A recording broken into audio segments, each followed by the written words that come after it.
Ini ndakaenda mukoma wangu ndine 17 years kubva kumaundarwe naamaigura ndokusvika apa pachipa cooperative ndokutema munda tichishanda ndina mukoma kusvikira mukoma ndobva vaita sei ndobva vazoshaya vakashaya 2007.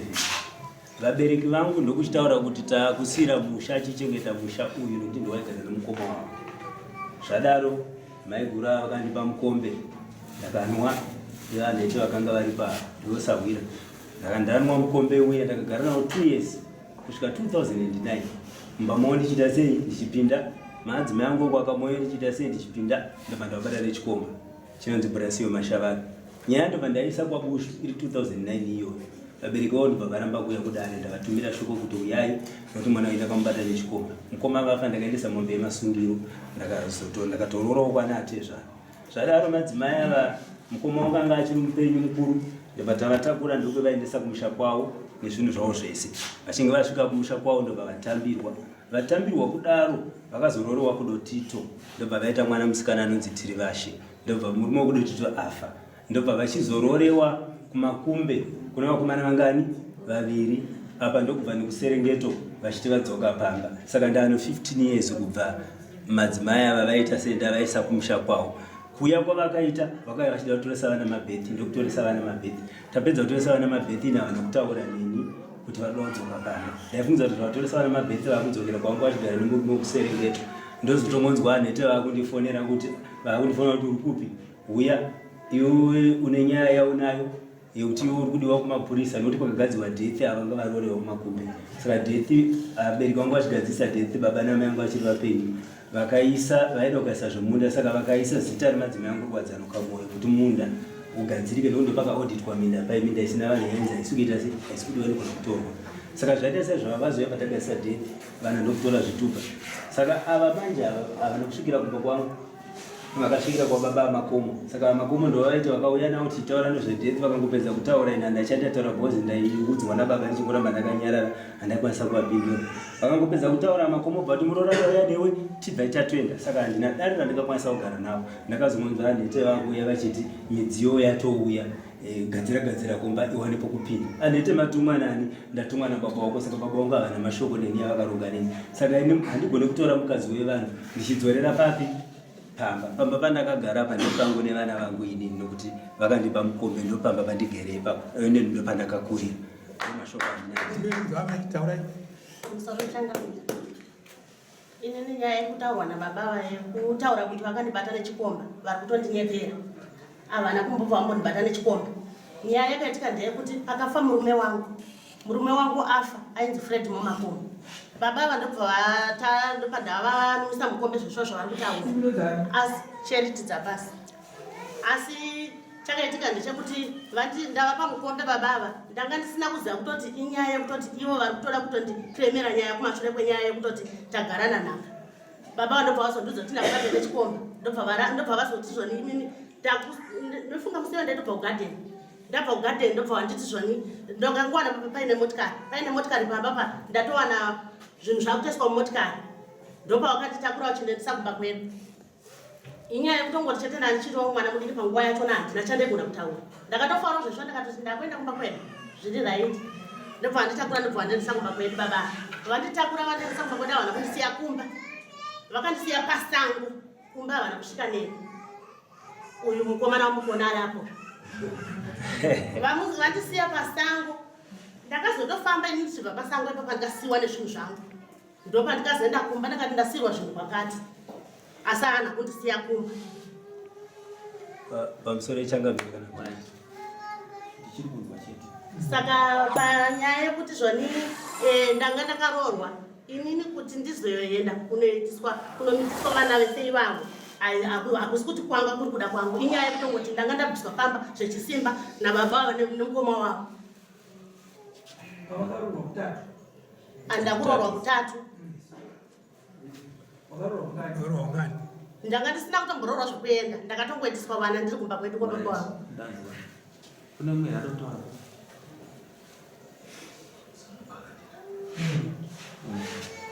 One. Uyu mwana wangu ndo mwana. Mwana wangu.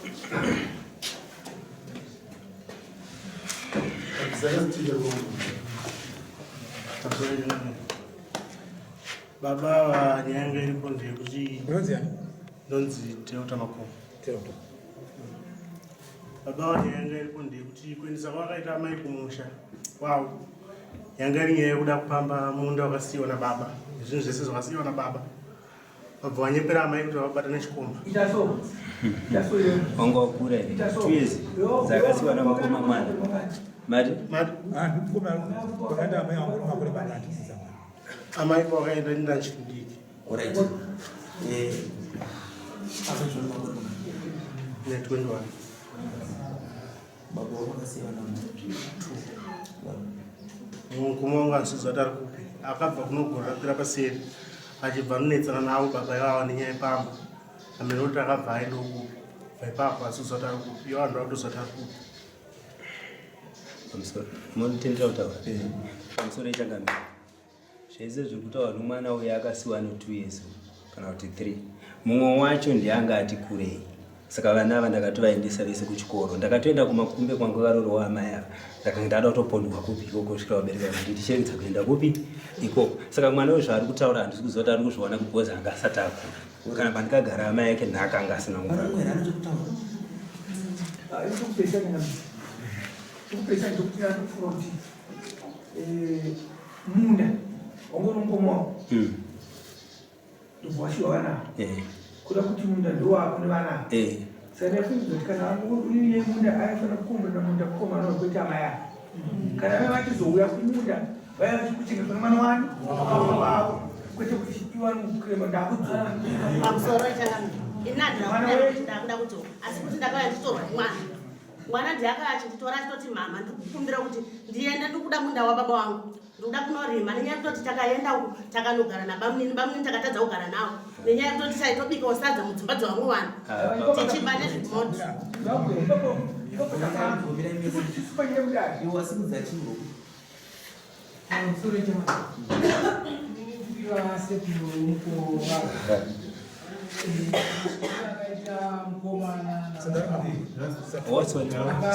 akasvika kumba kwangu kuti kugara kwese kwakuita havasi kumba kwababa vavo. Kana newe muzukuru wangu asati asvika pamba pangu kuti aone mhuri yake kuti yakafamba sei kusvika kwayakaita pamba, akatanga kusvika mukomana uyu achiti sekuru kufambira nyaya yemunda wangu urugarwa nababa, noti mukoma wangu akagona pera akaita sei achidudukaipa kuti iwe haufambe manzviwe uchiti uri kuda munda, tanga wadzokera kutsvaga pana amai vavo kuti ukatsvaga pana amai vavo kana wauya navo ini ndakuchigona kukutambira sasekuru nokuti ini ndiri kudiwira kwamai vavo. Uri kuti kudino nyaya iya? Aya ndikutaura panhau yapatauya akauya. Uri kuti kudino nyaya iya? Akauya kuzodhivanga munda achikumbira achiti ndikuda kuwana masvikiro kuna asekuru mukomana. Ndikati iwewe mukomana chienda unotora amai vako muchienda kuna asekuru vako kabereka baba vako muchipedza navo nomamwiri akazoita amai panyaya. Alright. Panomwe racho kutaura. Panomwe racho kutaura. Pana iko kudare kwedu. Taura. Absolutely. Nyaya dzawo dzifamily issue inogara ndikunda ndakupinda semunhu akashedzwa yekuti yakapindira kunetsana kwawo uyu Makomo.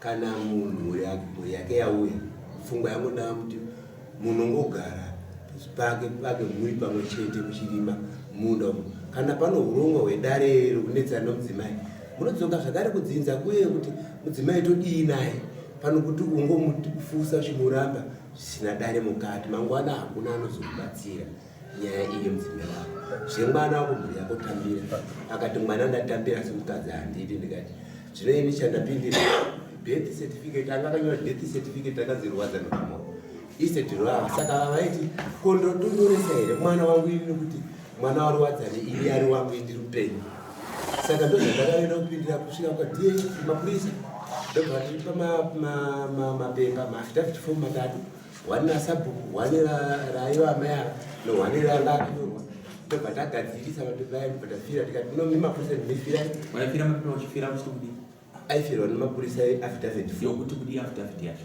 yekuti uyu ndiye muridzi womufi chiridza pasi ndiye muridzi womufi pakugadzira deti kuti mwana aone bhebhi right zvakwana pamachilotaura ndingamunotaura chakataura ndinoda kutaura kuti pandakaita zvemadhethi baba vangu ndo vakaita nechikonzero chokuti handaigona kutera mukadzi kumakumi chiite zvemusha saka chiripo ndechekuti zvakazogadziriswa zvemadhethi zvakaita sei zvakapera uye patakanyora pamunda vakati tiri kuda mudzimai nokuti munda womufi nekuda kuti ndaigara ipapo nemadzimai angu nemhuri pakanyorwa madzimai rwadzanoka mwoyo ndobva panyorwa Ignatius Makomo anova mukoma wake ndobva pazoiswa ini ndibasasi kurati pamunda vakapinda vanhu vangani 3 asi madzimai vakataura kuti tiri kuisa vana nechikonzero chokuti baba mukuru vakaita sei vakafa saka kurati vana vakagara vari pamunda saka taigadzirisa zvomusha handizivi kuti pane pandakaposa here kana pandakatadzawo ndinoda kutaura panyaya yepemiti yakakutanga pemiti ingasina kunyorwa kana zita raIgnatius kana zita rake aripo pane zita rarwadzanoka mwoyo riri 1 ndakatouya ndakabva ndatoratidza sekuru wangu andikugara navo right wokufomu vangani vanogara kufomu handiti makaenda kuchikoro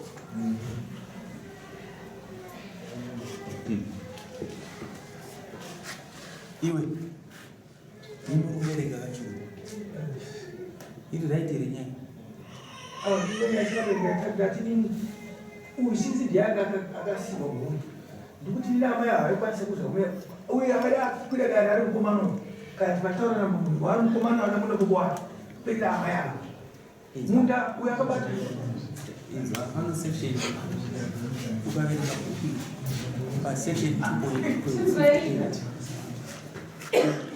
kunyarara sobvunza kwandabvunza vanhu kufonza nepa nyaya yaifana kuya kudare yainge ichidanyika yanga isingapata kuya kudare yaida kuita sevillage reita discussion reita private talk it was 100%. Tinokuonesa zvazvinoita iwewe Paula spouse yako ndiani Onesimo spouse yako ona zvakaita nyaya saka ifana kunge yakaitwa private talk village makaita private talk makashitora uyu mukaita discussion naye pamutemo kana tikatotaura zvikana tikatochikora kana ikaona tikada kuichikora mapera chatiwini makaita discussion naye pavillage 4 magara naye apa yagore ripo achiwana mukoma wake wacho 97 chi 97 ndizvozvo ndikubvunza kumashuri ndizvozvo here 97 maifana kuita kana chikuru kare makaita discussion nokuti una nyaya yemawiri yaita yabhenda todii makaonesana makachitanga kuti no mwana uita kugara 997 achiuya pana paari kudiki akura ari pano aroora ari pano akaya through mukoma makaita discussion maifana kupedza nyaya kwete kuya kwamama mbonyarara iwe taura itizwe ndinechokutaurawo ini pakauya ndofunga ndakashedziwa kuva baba wacho pabudzi nasabhuku wedu tichiedza kutaura panyaya yacho iyoyo saka ndaiedza kuonesa kuti aiwa iwewe yauri makomo wadzika pasi magona kuwirirana nemukadzi wako kuti munogona kana kuchekerwa munewo mweitiwa tsipitsipitsi asi ava vakaita sekupanzwisisa ipapo vakati aiwa munda wangu asi parekti yemunda tichitarisa parekti yemunda inotaura ichiti inini ndini first king mukadzi wangu namba 2 mwana wangu mumwe chete ndiwe chipiri ndokutaura kuita Saka ndiri kuti inini ataifana kutaura tiri kunodaro unyazizo nokuti dai mukwasha ukanyazotifonera kwakafura paine ukataura zvese dai usina kuya kuno dai usina kuya kuno wozvakunoita kuno kana kwaya kufika kunzvenge kutaura chokwadi mutemo zvakukaita mukavaita papekiti yenye mundani panoti maparagrafu tiri kutoita namba 5 1 2 3 4 5 zviro zvatuzi inini ndonzi munyaradzi mabhari tivarimi vadzoka spouse yangu vakazvawo kana vakatita 2 vanenge varichi murunza koyo mwana anogona kunyorwawo zvake but haana basa haana simba ende mutemo ndakuudzai mutemo wemugovernment kurarama kwatikita izvezvi zvese zvandiri kusenza mwana wako anogona kusvika tu amai vake kana ndikatofanira anenge anosimba ndaamai saka hataifanira kunge chidaro maifanira kunge makataura imimi nokuti maifanira kunge makataura private talk maavanhu vakuru vana mhizha mukwasha maifanira kunge makaita private talk nyaya musina kuya kuno bhoze zvatakutaura panapa zvinokonzera kuti uyo aite simba risini wanza kana mukadzi uyo anoita simba ende simba arita simba risini chokwadi munzo bhoze etemo zvainotaura inotaura kuti hakuna munhu anodya nhaka yemumwe inodyiwa nomuridzi waye munzo zvinoda mutemo zvikafanira nhasi kutaura soka munhu anosimba remunda iwose ndeuyu ndamukadzi iye anonzi Febebe uzvinzwa iyo Febebe ndinosimba pa ukaenda kumaster of high court zvatotauri tasangana nadzo nyaya dzakaita saka hadzaifana kudaro maifanira kunge makatita chikurukani makuita private talk makaonesana maizoita discussion kana kuti maitikumbirawo isusu handiti tova discussion yekutaura nevenenzi kuti nowakomana mwana wayakauya kubva 97 kusvikana nhasi mupewo kuita se aichingirwa chimwe chisango but imagine kungoita zvekutungana zvisina direction hataifanira kutaura noivaipamhanya inotaura akunotsindira mashoko angu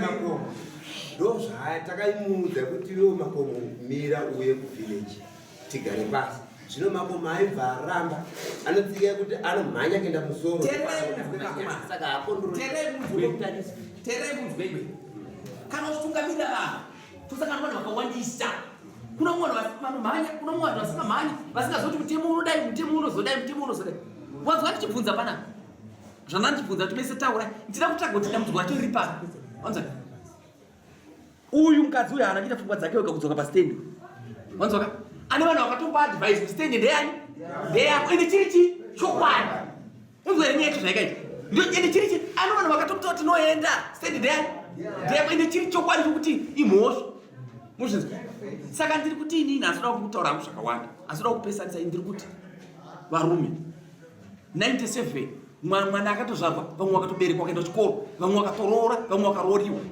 endai moita discussion upa handisi kuti endai ndokwakushi kwatitaura zvako endai mogarawo pasi mazvinzwa endai mogara pasi mutauro in-house mungono zvinoita mwanza poindi yako manyatsonzwa here poindi yako kana kunoti muchete manzwa here